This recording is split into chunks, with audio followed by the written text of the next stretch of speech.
Punta ako dito para malaman natin ang totoo. Huwag mo akong bastusin, huwag mo akong sigawan. Kasi, do you know what? Yun ang advice ko doon sa mga military. Keep the dignity of your rank as being soldier. Huwag kayong pumawag na sigaw-sigawan kayo ni Dick Gordon. Just stand up and go out. I said if the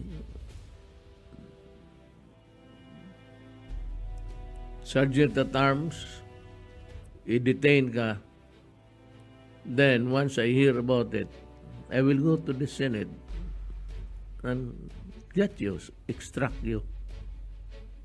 Yan talaga ang mangyari. Then, Senator Gordon, we will be having trouble in government. Then, Mr. Gordon, we will be having a crisis. Then, Mr. Gordon, at the end of the day, it is the country who will suffer. Ikaw, siguraduhin kita that I will reduce you to your original size. Masyado ka nang lumaki. Lumaki ng ulo mo.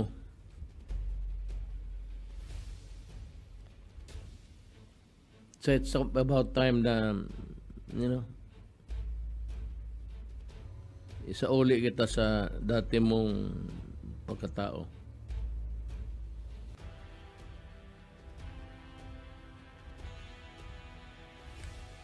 Up to now, the Senate Blue Ribbon Committee has not clearly articulated what could be the possible needed statute that prompted the need for this inquiry.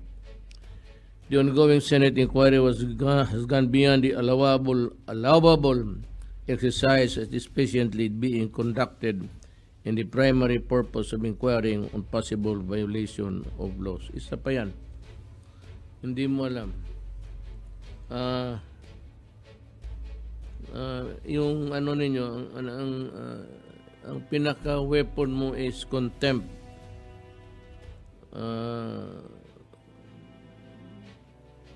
Hindi malaman ng tao kung magsagot siya o hindi, o magkamali, o hindi siya sumunod sa theory mo. Ayan, at takot, i-contempt. I said, one of these days, basahin ko lang para sa atin lahat, pero abogado man tayo.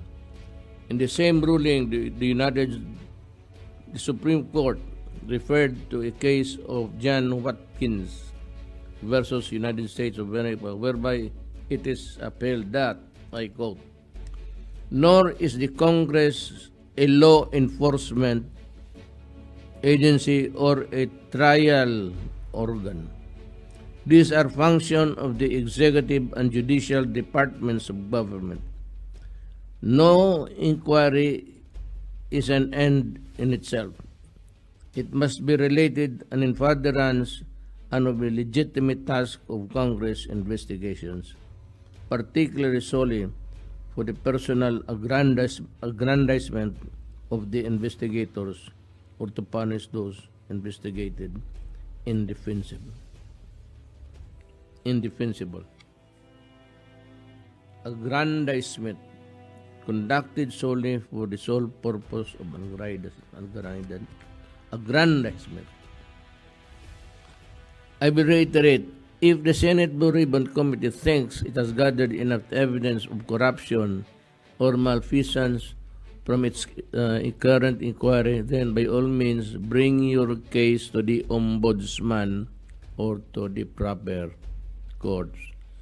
Huwag kang magpalangoy-langoy dyan araw-araw. Dinadamay mo lahat ang ano ba ang tingin ng pardon to the other senators. Alam ba ninyo ang tingin ninyo sa magtanong kayo dyan sa hindi na ako, I will not offer anything, any statement. But if you really want to know how people size you up, then kindly go out and magtanong ka dyan sa ordinaryong tao kung anong tingin nila sa inyo.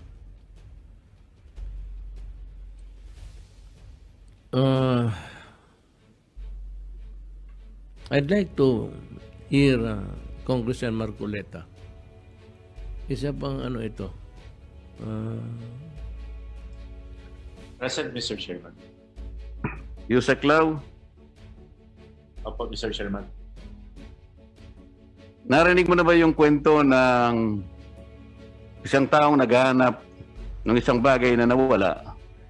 Nasa ilalim siya ng isang poste na may ilaw. Have you heard of that story? No, Mr. Chairman. Sa ngayon, malalaman mo.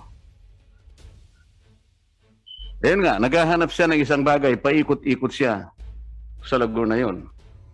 Merong nakapansin sa kanya, tinanong siya, Mama, ano po yung hinahanap ninyo? Nawala ko kasi susi ng bahay ko eh. Nawala ko dun sa yung tabing, meron kasing maliit na woods eh. Parang forest to sa tabi niya. Nagtaka yung tao na nagtanong sa kanya, doon po pala nawala. Bakit dito po ninyo hinahanap? Ang sagot ng matanda, Yusek Lau, dito yung may ilaw eh. Do you understand the gist of that story? Yes, Mr. Chairman. Kung talagang nawala, may hinahanap siya kung ano man yun, doon niya hanapin. Bakit nandun siya sa ilaw? Malaking publicity rito, pare. Okay? Not on my part, Mr. Chairman. Nandoon yung instrument na nagagamit. Alin ba talaga ang gusto nating sabihin dito? Are we doing this for the good of the country? Like what our chairman elucidated earlier? O naghahanap ka ng wala sapagkat nasa ilalim ka ng ilaw ng publisidad? Did you get the story? I got the story, Mr. Chairman. Thank you very much, Mr. Chair. Ang ganda ng, what is that? Is that a metaphor or metaphor? Yeah. It is a metaphor. Sana nakinig si Gordon. Siya yun eh.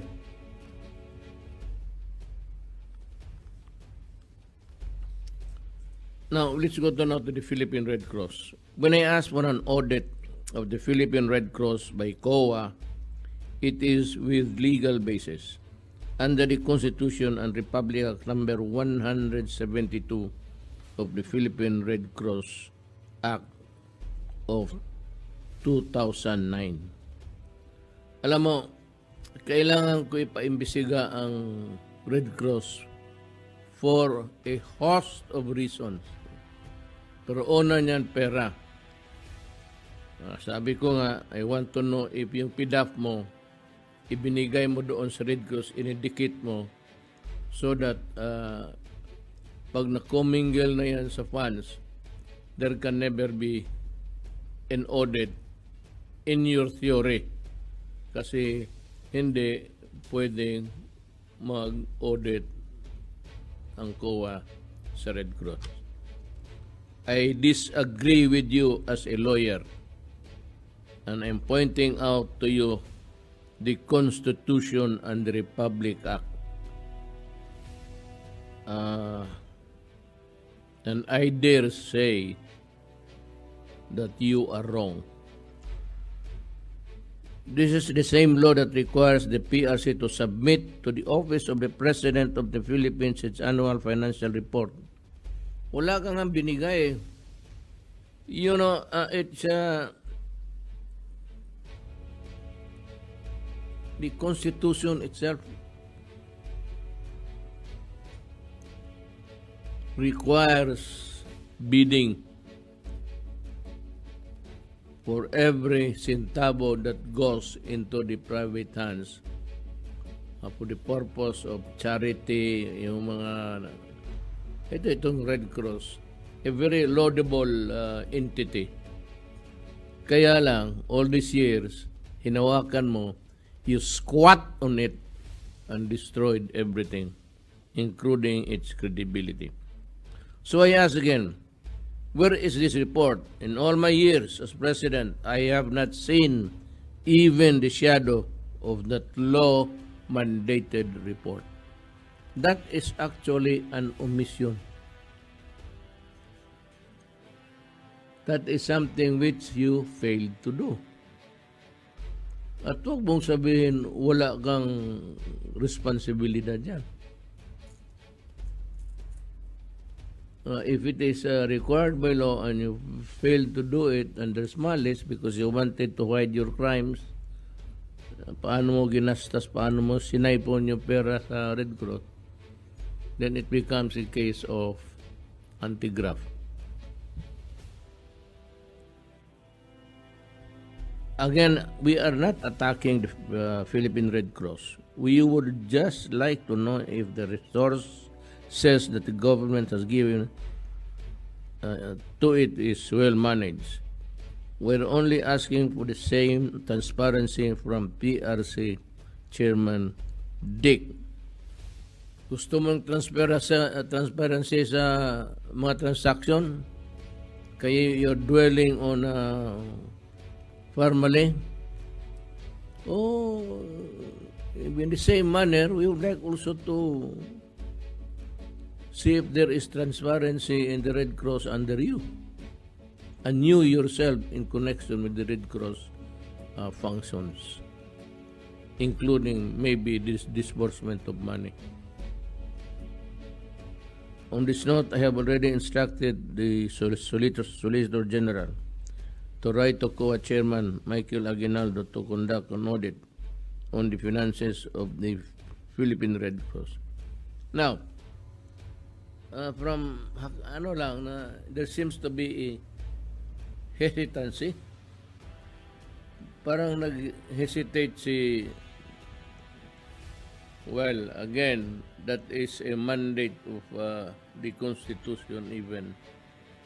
You failed to do that, Mr. Chairman. I'm sorry, that's of all others that you failed to do. That is a violation of the Anti-Graft and Corrupt Practices Law. That is an omission. And that omission comes from the non-observance in the provision of the Constitution. But there are questions raised during the Congress hearing just today. I also would like to ask, are your testing facilities and equipment really as good as you say they are? Because I have heard of many false positive cases from your laboratories. Can you enlighten the Filipino people on this?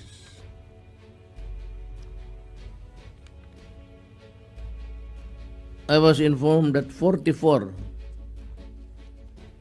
out of 49 or 89.79% of total hospital personnel who tested positive in PRC Subic turned out negative in another molecular laboratory. Mataas ito, Dick, ha? 44 out of 49. But in another test,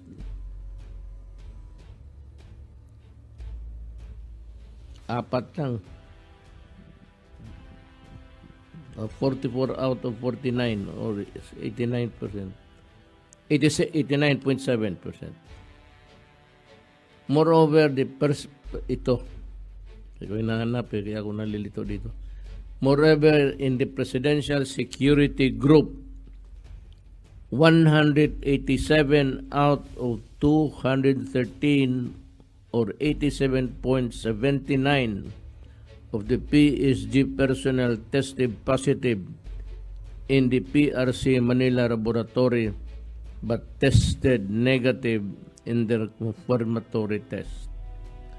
Even officials of the Department of Finance have experienced the same Red Cross testing facilities. Positive today, negative the following day and the day after. Alam mo kung sino ito? Basahin ko ha. I have here the list of Department of Finance workers who tested false positive. I'll begin with their cover letter. The Department of Finance had 13 cases of false positive PCR test results for COVID-19 from February 10 to 2021. 13 individuals were tested positive after taking PCR tests from the laboratory of the Red Cross. After testing, the individuals decided to take a second confirmatory PCR test within 24 hours. All the individuals tested negative for COVID-19 after taking the confirmatory test. 2 individuals decided to take a third confirmatory test. The third test also came out negative for COVID-19. As such, we have concluded that the positive results received from the first RT-PCR swab tests in the Philippine Red Cross may be classified as false positive. The false positives in the Department of Finance may be even higher given that not all who tested positive but were asymptomatic took a confirmatory test due to financial reasons. Yan ang masakit. We acknowledge that the PCR test may not be 100% accurate. A Harvard article, Robert Sherling, MD, states that most false positive results are thought to be due to lab contamination or other problems on how the lab has performed the test, not the limitations of the test itself. Ang mahirap nito, Dick, is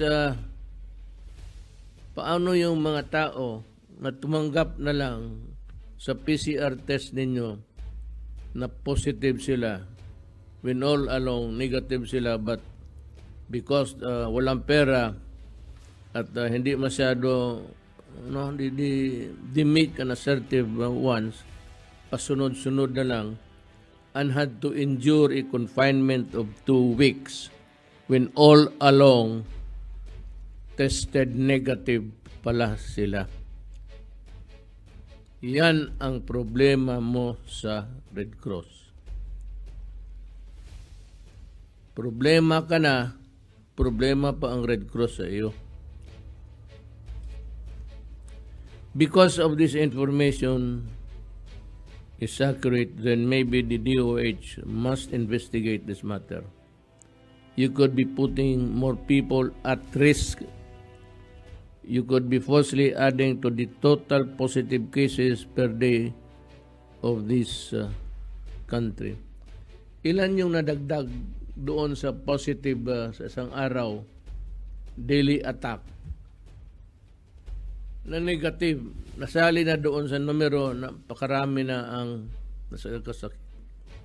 How sure are we now in our figures, in the veracity and truthfulness of the test combined? Kaya marami man rin nagpunta dyan sa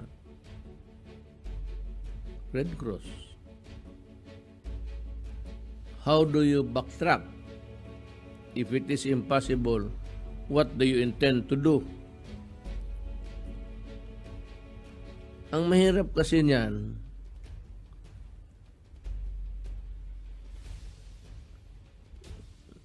merong sa panahon mo sa Red Cross, may audit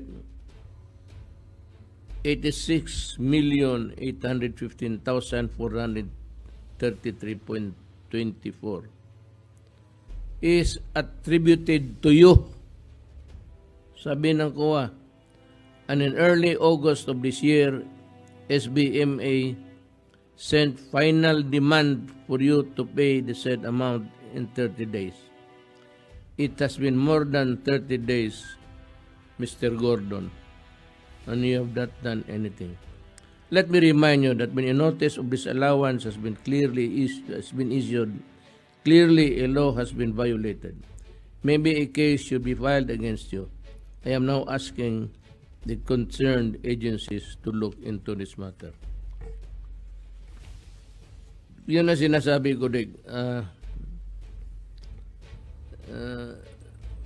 Pinipicture mo na grabbuster ka, na ganun ka, that you are an upright person, that you are decent.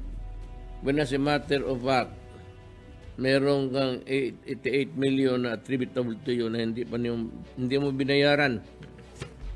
And the host of other violations that I mentioned earlier. The omissions mandated by the constitutions, you know, if there is bad faith, you can be charged under the anti-graft and corrupt practices. Yan ang nangyari dyan sa iyo.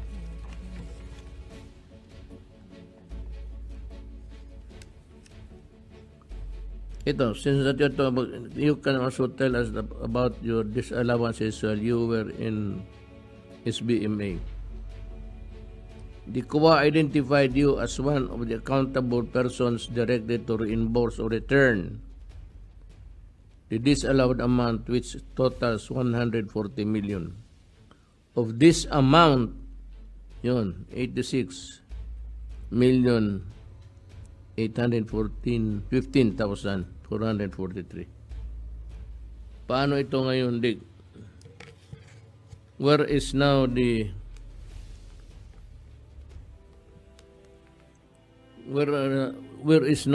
much vaunted model politician that he purports to be?